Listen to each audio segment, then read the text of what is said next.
சாய்ராம். என் அன்பு குழந்தையே, நீ உன் மனதில் போராடி கொண்டிருக்கும் கவலைகளை தூக்கி எறிந்துவிடு. உன்னுடைய கர்ம வினைகளினால் உனக்கு ஏற்பட்டிருக்கும் துயரத்தை நீ அனுபவித்தே தீர வேண்டும். அவை விதியால் நிர்ணயிக்கப்பட்டவை. ஆனால் உனக்கு நம்பிக்கையும் பொறுமையும் இருந்தால் சுலபமாக அதை நீ எதிர்கொள்ளலாம்.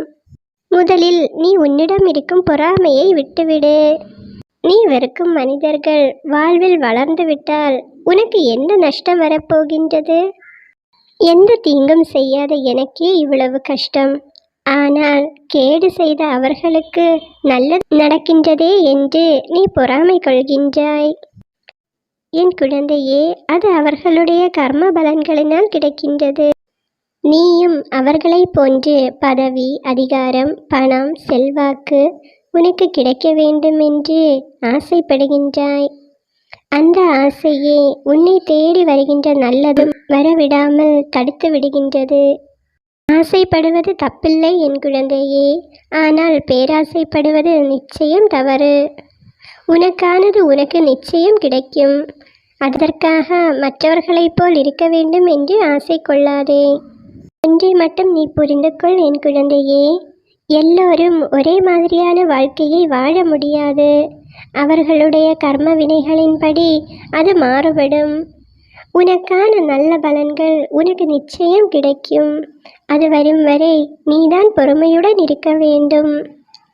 உன்னை சுற்றி இருப்பவர்களுக்கு நன்மை நடக்கின்றதே என்று நீ பொறாமை கொள்ளாதே. உனக்கான பலன் உனக்கேற்ற நேரத்தில் நிச்சயம் வந்து சேரும். உனக்காக நடக்க இருக்கும் நல்லதை யாராலும் தடுக்கவும் முடியாது.